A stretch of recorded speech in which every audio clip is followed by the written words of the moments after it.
Hey guys, this is my first episode with just moi. No, it's my second one. It's the first one I've recorded since we made the announcement, so that's why it feels like the first one. So we're just gonna, we're gonna go with it. We're on this journey together. I'm gonna be real honest with you. I don't feel the best I've ever felt today. So if you're watching this on YouTube, I could look better. Everything's cool. You look great.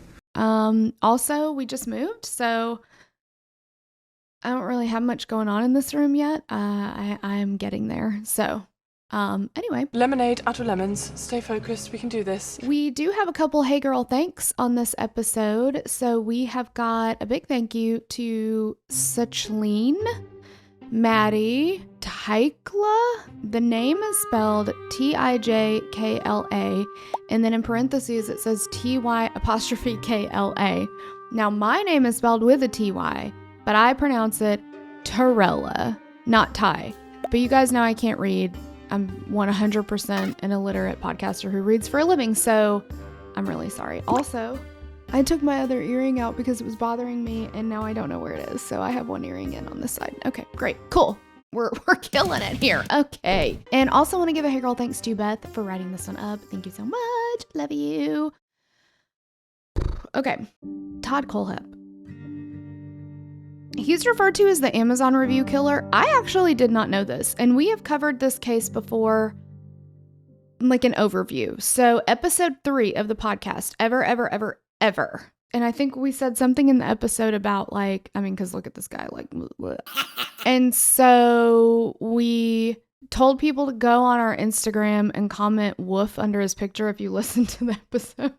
So every once in a while we'll get a comment of somebody who's going way back and listening, and I'll just see woof on that post and it makes me smile. So anyway, that's that. So if you have been around since the very beginning, you will remember this guy is the guy who you commented on his picture and said woof. Fun. All right, so episode description. In 2003, just like an overview. In 2003, 4 employees of Superbike Motorsports in Chesney, South Carolina were murdered, and the case went unsolved for 13 years. But after a couple went missing in 2016, the perpetrator of the Superbike murders was found. It was discovered that he left chilling reviews on Amazon and had murdered 3 other people before being caught. Oh, yikes. If you want to watch something on this case, if you're a watcher, then you can watch Murderous Minds, Season 2, Episode 1. Beth found it on Amazon Prime. I found it on the YouTubes. So, lots of places. We do have some trigger warnings for murder by gunshot, sexual assault, suicide, cruelty to animals, and kidnapping. Listener discretion is advised. We're going to go back to 2003, and we're going to talk about the Superbike murders first. On November the 6th, 2003, 30-year-old Scott Ponder opened up his motorcycle shop dealership called Superbike Motorsports in Chesney, South Carolina, like he did on any other day since 2001. Scott and his best friend Brian Lucas, who shared Scott's love of two-wheeled vehicles, opened the dealership together. Brian had become the service manager, Scott ran the business side of things, and Scott's mom, Beverly Guy, spent time at the shop as well, and she would run errands for them, like anything they needed her to kind of help out with. She enjoyed spending time there, and, she's getting to spend time with her son, and she just liked helping out however she could. The shop was very successful, and by 2003, Scott hired a mechanic to help out with the business. Chris Sherbert was 26 years old and had started at the shop not too long before the events of November 6th took place. Words are hard, y'all. Okay. Before learning about what happened at Superbike Motorsports. Goodness gracious. Let's talk about the victims a little bit more. So Scott Dean Ponder was born on February 7th, 1973 in Spartanburg County, South Carolina to William and Beverly. He was a member of the Church of the Latter-day Saints of Boiling Springs, where he was in the SS Presidency. He had a stepbrother named Christian, who was the son of his mom's second husband, Terry. Scott had a wife named Melissa, who was pregnant with their first child at the time of his death. That is just so heartbreaking. Beverly Elaine Rogers Guy was born on September 11th, 1951, also in Spartanburg County, South Carolina, to Hardy and Riola. She too was a member of the Church of Latter-day Saints of Boiling Springs, where she was the secretary of the Relief Society. She had 3 sisters, Carolyn, Gail, and Doris. She was married to Terry Guy and had 2 children, Scott, who we've already talked about, and her stepson, Christian. Christopher Michael, who went by Sherbert, oh my gosh. Sherbert was born on January 19th, 1977 in Spartanburg County, South Carolina, to Michael and Deborah. He was raised by his Aunt Becky. Brian Thomas Lucas was born on May 1st, 1974 in Columbus, Ohio, to Thomas and Lorraine. He had a sister named Katie and was a member of the First Baptist Church, as well as being a member of the Young Adult Sunday School at the same church. He had a wife named Robin, and the couple had 2 sons together, Aaron and Zachary. So on the morning of November 6th, one of Scott's friends, Noel Lee, called the shop and asked if he could come by and hang out for a while. According to an article by Tim Huber, this was a common occurrence. Less than 10 minutes after making the call and getting the okay to stop by, Noel arrived at Superbike Motorsports and walked into a nightmare. This is just horrific. When Noel walked up to the entrance of the shop, he found Scott and Brian lying on the ground in a pool of blood. And remember, he had just called and said, hey y'all, is it cool if I stop by? Which, like, tell me you're in your 30s without telling me you're in your 30s. Is it okay if I stop by? And they're like, yeah, sure, fine. So he goes directly there. I mean, there's virtually no time in between his phone call. Well, it's 10 minutes, so, that's not that much time. So whatever happened so quickly, because 10 minutes can feel like a long, if you sat there in silence, 10 minutes feels like a long time, but that's not that long, because everything was fine when he talked to them. Sure, come on by. If there was any hint of, there's something that seems kind of not right here, like, I don't know if you should come, they wouldn't have said, yes, stop by. So it's just wild. So he gets there and he finds these people laying on the ground in a pool of blood, and he initially thought that they were playing a prank on him, because he's just like, what? So he tries to nudge him. He's like, hey, okay, you got me, like, get up. They don't get up, and he's like, oh my gosh, they actually need medical help. So he goes into the dealership to call 911, and he was met with even more horrific events. Beverly was on the floor near the bathrooms. Chris was slumped over a bike in a way that suggested that he had been working on it at the time that he was killed. Within minutes of Noel dialing 911, the police arrived on the scene, and they discovered that all 4 victims had been shot in the head. As they looked through the dealership, they found that nothing had been taken from the scene. There was an envelope of cash that was left out in plain sight, like nobody took anything. The investigation into the murders began right away, and police were looking into every lead that came their way. There was a man and woman that had been seen near the dealership on the day of the murders that had been known to the police as addicts. People described them as shady characters. They looked into them, is it possible that they committed this, but they were ruled out. Pretty much based on the fact that nothing had been taken. Cash had been left out in the open. The police assumed their motive would have been robbery, not, just to kill somebody. Police looked into the victims' backgrounds and learned that none of them had any known enemies that would want to harm them. Despite small town rumors about Chris Sherbert's involvement with the drug world, investigators quickly ruled out the possibility of a drug connection. There just was nothing there. You know how rumors are. As it typically goes, significant others are also looked into early on in investigations, and Scott's wife Melissa was no different. She was called in the police station several times in the months following what became known as the Superbike murders. And Melissa ended up giving birth to her son, Scott Jr., or Scotty, and even then was still being questioned by police.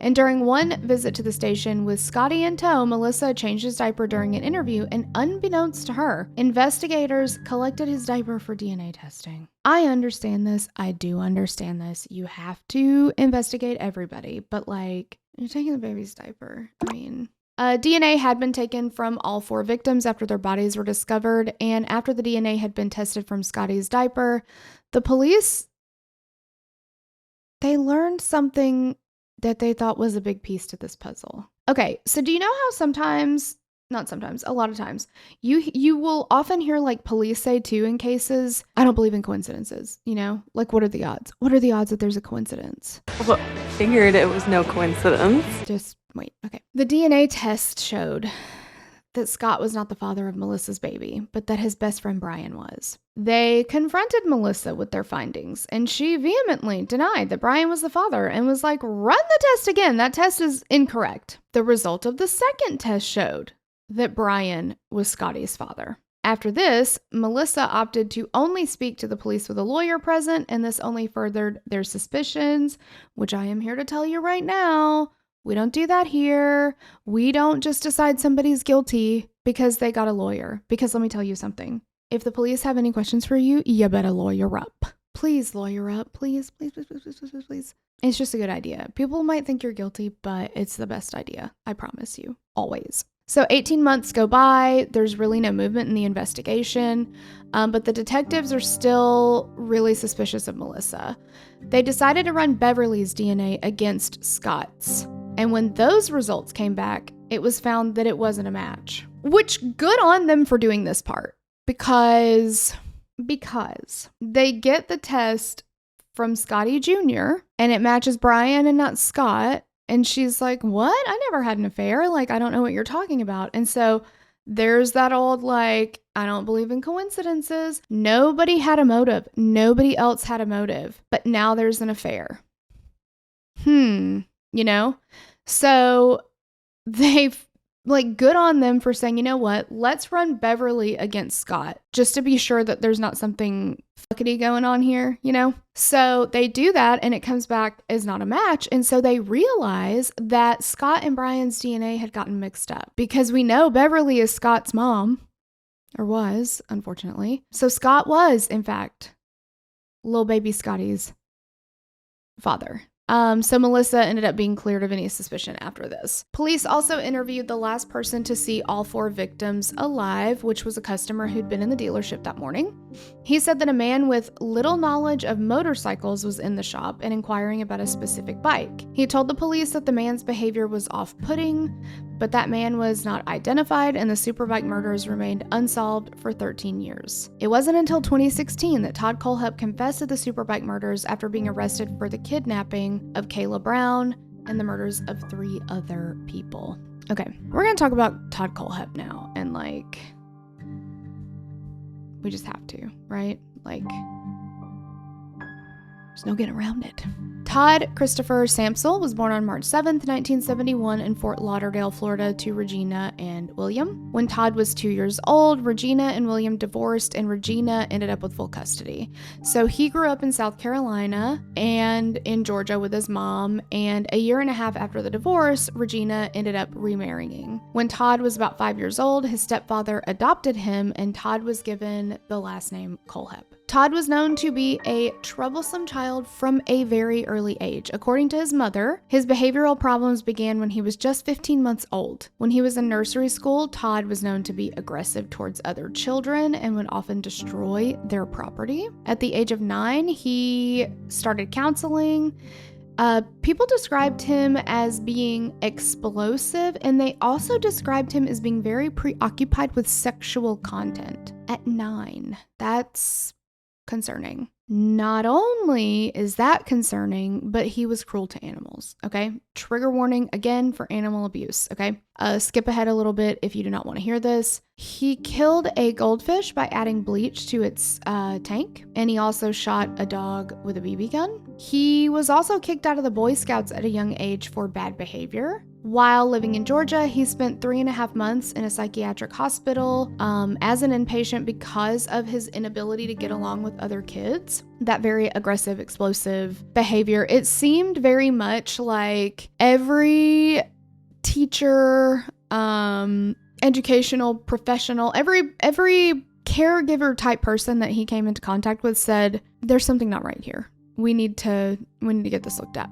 So by the time he was 12 in the summer of 1983, Regina ends up sending her son to live with his father in Arizona. After moving in with his father, he started going by the last name Samsel again, and he got a couple different jobs. He worked as a landscaper. He had a job at Burger King. He also worked at his father's restaurant. But then, according to Todd, his father started spending a lot of time out of the home with different girlfriends, and he portrayed this as his dad would be gone for days on end. He'd just go stay with these girlfriends. He wasn't around.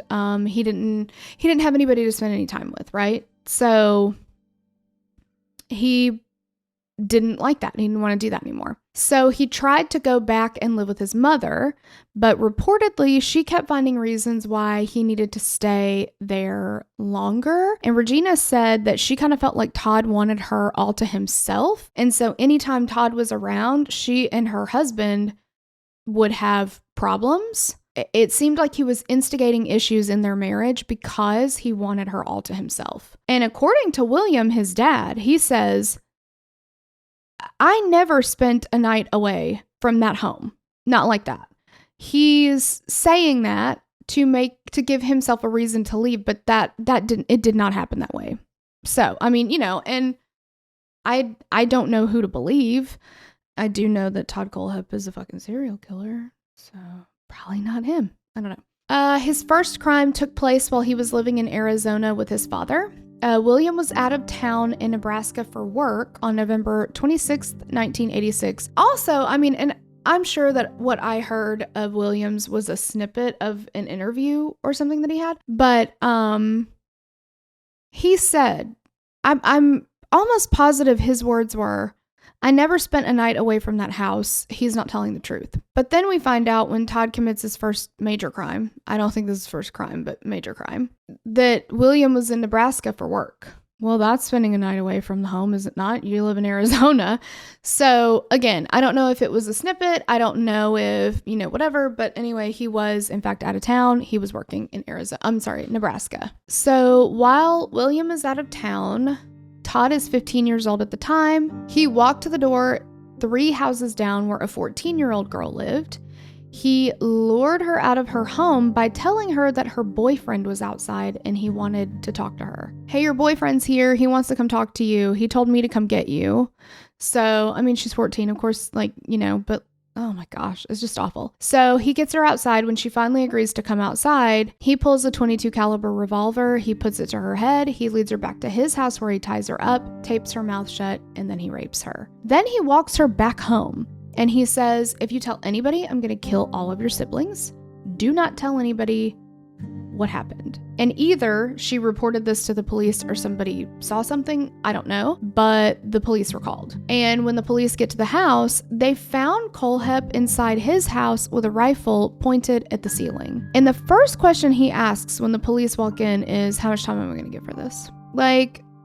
No remorse, no, I can't believe I did I don't know. Anyway, just how much time am I going to get? Go ahead and tell me, whatever. They later asked him, why had he done this? And he said, well, I was angry and I was rebelling from my father. Stay out too late or something, man. There's other ways to do that. Kohlhepp was charged with kidnapping, sexual assault, and committing a dangerous crime against children. In 1987, he pleaded guilty to the kidnapping charge, but the other 2 charges were dropped. Later, one of his probation officers went on to say that this was a travesty of justice, and absolutely 100%. This is why I chose that topic for episode 3, because I really feel like crimes like this, abduction, kidnapping, things like that, I feel like our justice system, and I don't think that they do it to be malicious or anything, but the way that things, especially during this time, 70s, 80s, all that kind of stuff. Wesley Allen Dodd, that man got, I can't even count how many slaps on the wrist and killed so many children, but I feel like those types of crimes are very much looked at as less violent. But when you are taking a person and treating them as a piece of property that you own, that you get to take and do with what you please, there's a problem there. And that's a danger to society. And so they end up dropping the other 2 charges. And he did serve time for this, but it feels very much like the justice system treats stalking, abduction, kidnapping, and rape as an attempted murder but did you die though? I mean, you guys know what we say. Attempted murder is a murder with a whoopsie. The word attempted is only there because something went wrong. So, and I'm not saying this was an attempted murder, but it was practice. You know what I'm saying? Crimes like this, stalking, rape, kidnapping, All of these things are so very dangerous, and they are violent, and they do escalate. That's a problem. They do escalate. And he even served a considerable amount of time. And we're talking about him as a serial killer. It doesn't just, you're not like, oh, okay, well, I got my fill. You know, I don't know. I don't have numbers on that. I don't have numbers of how many people have abducted somebody and raped them in this fashion and then never went on to do it again. It's just, we've covered enough cases that it seems like there's something there and we need to be more strict about it or provide significant mental health counseling. Court records also show that Kohlhepp was diagnosed with borderline personality disorder around the time of these events. He did also have an above average IQ of 118. According to the website Very Well Mind, the average IQ range is between 85 and 100. The judge for this case said that Kohlhepp was very bright and should be advanced academically, but also noted that he was both behaviorally and emotionally dangerous and doubted at the time that he could ever be rehabilitated. And that I feel very strongly about, that you don't want to just throw away a child because he was 15 at the time. But there are those who cannot be rehabilitated. And Todd Kohlhepp was, in fact, one of them. This judge was right. Kohlhepp's defense attorney, though, said, oh, come on. He's not going to hurt anybody else. He's fine. Like, he's just a kid, you know, whatever. So he ends up being sentenced to 15 years in adult prison, and his name was also added to the sex offenders registry. While her son was in prison, Regina made several conflicting statements. And I cannot even imagine how difficult it would be to raise a child and for them to go on to commit a heinous crime like this. I can't imagine how that would feel for you and how hard that would be. But just, anyway. She felt that Todd was misunderstood. Like what? Like which part was misunderstood? Because he full on confessed to it. So it's still not in dispute. He still does not dispute that this did in fact happen. So what was misunderstood about that? She had also been a court reporter for years herself, and she said that she had never seen something like this being done to a 15-year-old boy. She said they didn't even think about the fact that he walked her home after. Would a dangerous criminal walk her home after he rapes her? What a gentleman. Regina, yeah, I guess he would, because he did. Normally, I would say if a guy is going to rape you, then maybe he wouldn't walk you home. Maybe he'd leave you where you were. Let's think about it, though. She was at his house. Okay, so maybe he said, just go on your own way. Well, he couldn't do that because he had to threaten her the whole way home, didn't he? Even if he did walk her home, this very much reminds me of, oh my gosh, I'm going to forget his name. The guy in Alaska. He's so creepy because he buried all those things. He buried all of his kill kits. His name has fully escaped me. I did 2 episodes on him. I read a book on him. The book is called American Predator. I can't remember this man's name. I'll scream it in 15 minutes, I'm sure. You guys are all screaming it right now. I know you are. I can see his face. I don't remember his name. Anyway, he said that he helped one of his victims into the car. Samantha Koenig. I cannot remember this man's name. No. He says, I helped her in the car. All this. He kidnapped her. He shoved her into the car. Like, Stop it. He didn't walk her home. That was still part of the attack. He still got a gun on her and threatening to kill her siblings if she says anything. That's not her. I struggle with that. I struggle there. She also claimed that her son had no remorse either. Which is it? So Todd wrote a lot of letters to his mother during his incarceration, and he would express regret and seemingly express remorse, but she told his probation officers that she didn't believe him, and she thought he was just saying that so that he could get a better sentence, he could get back to a normal life, he just wanted to get out of jail. He would say anything to do that. But also he's a gentleman and he's not violent. So I don't know. While incarcerated, though, nobody seemed to want to take responsibility for him. It didn't seem like anybody wanted the responsibility of having to take him on if he were released. And all of the prison staff kind of noted that he didn't have a support system. Despite all of this, Regina still pled for leniency for her son with claims that he put his father on a pedestal and said that everything that Todd had said about his father was true.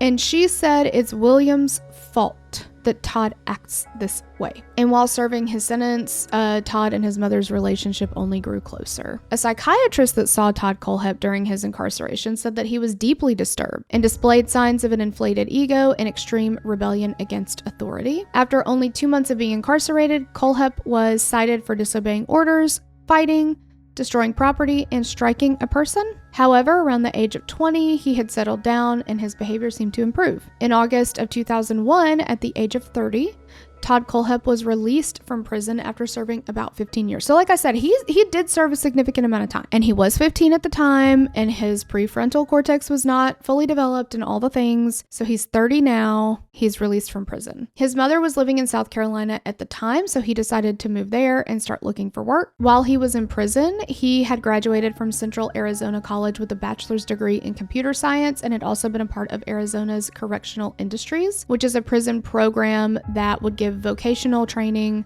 to inmates, and they would actually create products to sell. In January of 2002, Todd began working for a small sports apparel company in Spartanburg named Seven Sons & Co. And then in 2003, he started studying Greenville Technical College before transferring to the University of South Carolina upstate the following year. And in 2003, he graduated with a Bachelor of Science degree in Business Administration and Marketing. And then in November of that year, he quits his job at Seven Sons, and he wants to go into real estate. Now, remember, he is on the sex offender registry at this point, and despite that, he was able to get his real estate license, and he started a firm with 10 employees. How though? And do you know what he told everybody was the reason he had a kidnapping charge? He said, "That sounds so much worse than it is, you guys. Let me explain to you, because I promise you it's really not that big of a deal, and you know how they are. Trumped up charges, all the things." So he said, "I had a girlfriend." No, he didn't. We'd had a heated argument and we broke up. We had stayed friends. One day my dog gets out of the backyard. I ask her to help me find the dog. While we're out looking for the dog, her parents get worried and then they call the police, because remember, there's no cell phones in the 80s. They call the police. They can't find her, whatever. He did have a gun on them when they found him, but that was just for protection. There was a lot of drug activity in the area. What was he supposed to do? So it just looked bad. Nothing happened. He was really successful as an agent. He quickly became a top-selling agent in the Carolina region and also acquired a private pilot license. He bought several properties that he managed and rented out.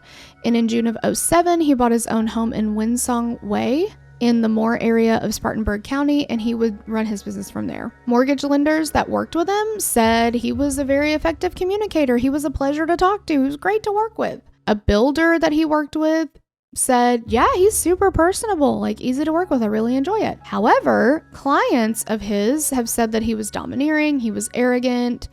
He enjoyed bragging about, his flashy cars and shooting and all this stuff. He collected a lot of guns and he talked about it all the time. An assistant pastor named Michael Foster rented a property from Kohlhepp, and he called him a, quote, creepy dude.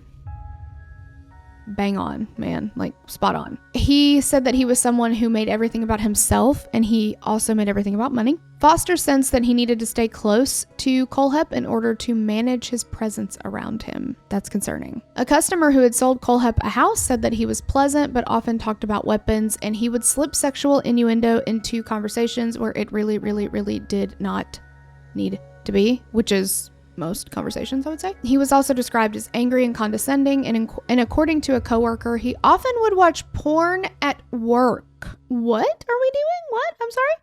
Look, and he's not working from home. He's not sitting at his house. I mean, I think sometimes he did, but his coworkers knew that because they could see it, I think.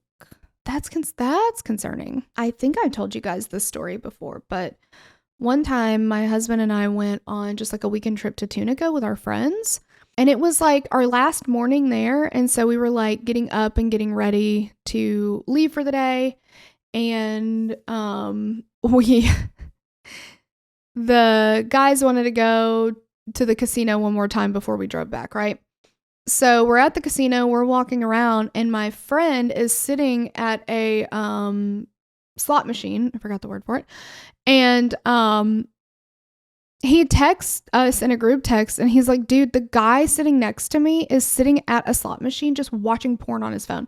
And he like snapped a picture of it and sent it to us. And this man was watching, I am talking full penetration porn right there in front of other people. Like, go to your hotel room. I mean, I guess you could go to the casino without staying there, but go to your car. I mean, good God.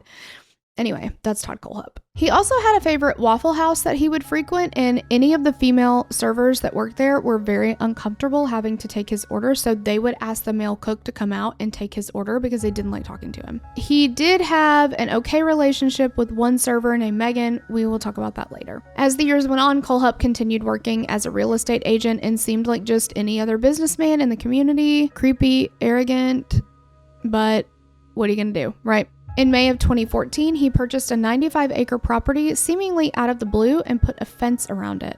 How expensive is that fence? 95 acres. Gosh. Neighbors thought it was odd, but they did not think it was concerning. It's just like, okay, that's a 95-acre fence, but do whatever you want to do. Kohlhepp hired one of his neighbors to manage the property for him, and this neighbor noticed a large metal storage container on the property that contained canned goods and bottled water inside, which he did think was strange.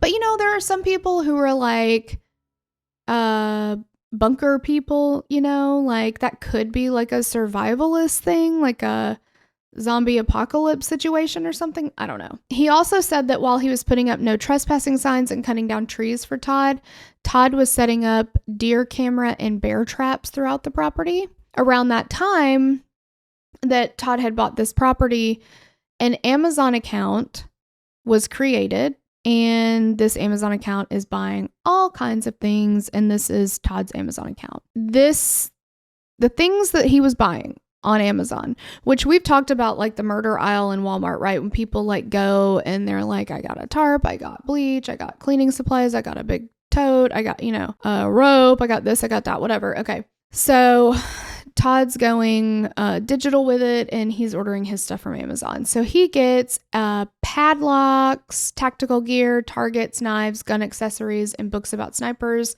and emergency war surgery. This user began writing reviews about some of the items and always signed them me. XOXO, me. The language style of the reviews were very similar to the way that he posted on his personal Facebook page. So I guess his name technically wasn't on it, but they figured out it was his. One review for a folding shovel read, quote, keep in car for when you have to hide the bodies and you left the full-size shovel at home. Does not come... Okay, this was his word, and I do not want to say this. Does not come with a midget, which would have been nice. I get that Amazon can't, I don't know. That should be reported. I get that there are people with dark humor. I don't know. What's the answer here? Because first of all, like, that's not okay. It should have at least been taken down, but he did hide bodies. And that's not the only one.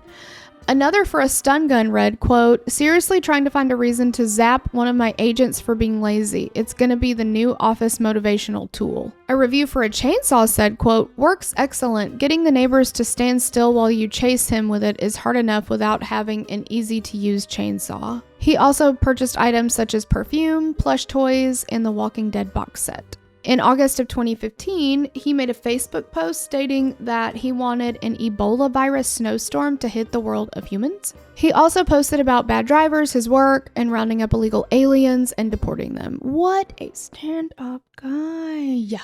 On August 29th, 2016, the mother of Charles David Carver received a one-word text from her son, and it was the last time she ever heard from him. He had recently left with his 30-year-old girlfriend, Kayla Brown, to do some work for a man who owned property in Woodruff, and neither Charles or Kayla returned. The following day, Leah Miller, a friend of Kayla's, spoke with her on the phone, and Kayla told her that she was in Greenville and was on her way home. But the next day, she got a text from Kayla asking if she was awake at 6:06 a.m. Leah replied a few hours later, but Nothing else came from Kayla's phone after that. 6 days after Charles was last heard from on September 3rd, 2016, his mother filed a missing persons report. When filing, she noted to police that she also had not heard from Charles's girlfriend Kayla. 2 days after the report for Charles was filed, Leah filed a missing persons report for Kayla as well. She noted to the police that Kayla's car, a black Chevy Cobalt, was in the parking lot of her apartment complex. When police spoke with the manager of the apartments where Charles lived, they stated that his apartment had been empty for several days. When police went to Kayla's apartment, they found that her dog had not been fed or taken care of in several days. Sometime between September and October of 2016, a post appeared on Charles's Facebook page, and it said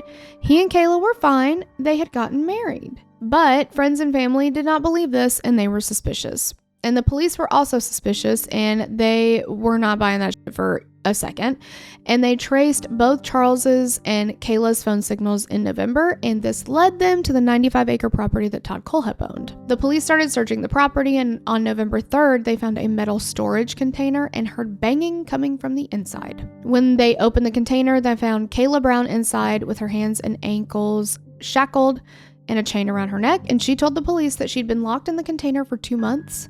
And Kohlhepp occasionally had her clean and clear out properties he was planning to rent out. She also said that she was raped repeatedly. She was only fed once a day. When investigators asked her what happened to her boyfriend, she said that Kohlhepp had shot him upon their arrival. 2 days later, on November 5th, Charles's body was found, and he had died from multiple gunshot wounds. His body was also found without feet. In the days following, Kohlhepp's property was searched, and Charles's car was found in a ravine covered in brush. During this search of the property, 2 other bodies were found in graves on the property.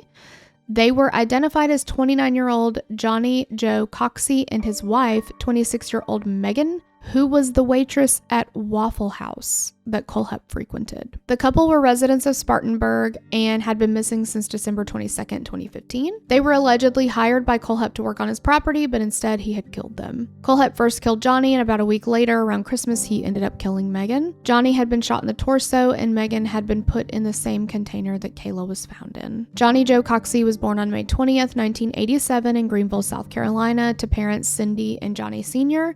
He had 3 sisters, Crystal, Julia, and Sarah.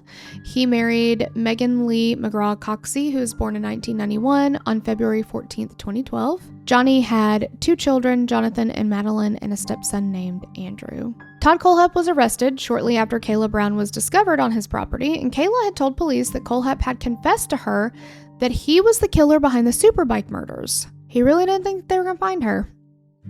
As well as of the murders of Johnny, Megan, and Charles. With this confession in place, Kohlhepp was allowed to speak with his mother. He gave her a photo and transferred money from his bank account to the college fund of a friend's child. If I were that friend, I would give that money back. Like, sorry, I don't want your money for my child's education. You can, no. Give it to charity or something. I wouldn't want that myself.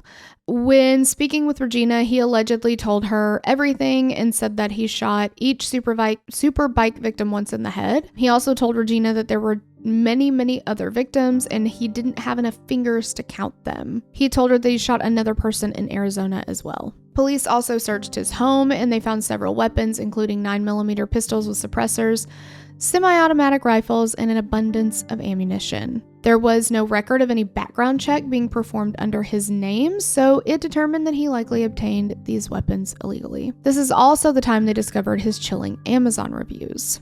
On November 18th, it was reported that the police in Tempe, Arizona began an investigation into Kohlhepp's claim of killing another person there and began looking into cases from the past 30 years, focusing on 1983 to 1986, and then between 2001 and 2011. Then, on November 25th, police in Greer, South Carolina announced that they named Kohlhepp as a person of interest in an unsolved bank robbery from 2003 that resulted in a triple homicide. And this had taken place about 6 months after the Superbike murders. However, that case is still open and there's been no firm link to Todd Kohlhepp. Todd was charged with 4 counts of murder for the Superbike murders, 1 count of kidnapping for Kayla Brown, and later 3 counts of murder for Johnny and Megan Coxey and Charles Carver. He was also charged with 1 further count of kidnapping and 3 counts of possession of a deadly weapon during the commission of a violent crime. Kohlhepp pleaded guilty to 7 counts of murder, 3 counts of kidnapping, and 1 count of first-degree criminal sexual assault. In 2017, he was sentenced to 7 consecutive life sentences without the possibility of parole plus 60 years. And his pleading guilty was part of a plea bargain that allowed him to avoid the death penalty. Good for him.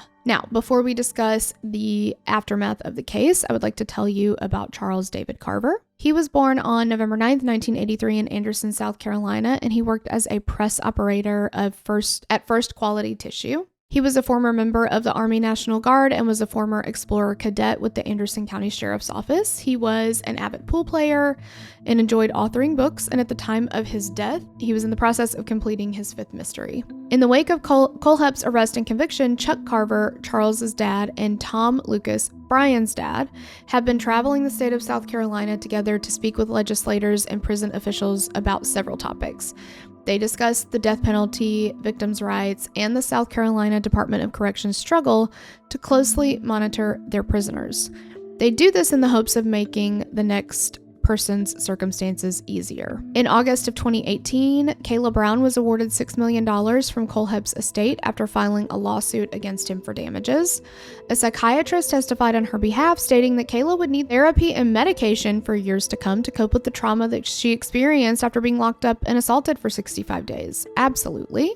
In the years since, Kayla has lost a boyfriend to suicide and was charged along with a new boyfriend with 3rd-degree criminal domestic violence. This incident occurred after the couple had had an altercation. Not really totally sure what happened there, but that's what we know. Eminem also released an album in 2018 called Kamikaze with a song called The Ringer, and in it he says, quote, "I'm off the chain like Kayla Brown." I mean, I love Eminem, but like, damn, dude. A spokesperson for Kayla said that, quote, "It was a clever line that rhymed, and we'd like to leave it at that." Can you imagine? Cindy Coxey, the mother of Johnny Coxey, also sued Kohlhepp and was awarded $2.7 million in damages. In 2020, some of Kohlhepp's belongings were auctioned off and the proceeds were donated to the victims' families. Regina, Kohlhepp's mother, stated that she is a victim too and that her son is not a monster. He only did what he did because he was mad. So,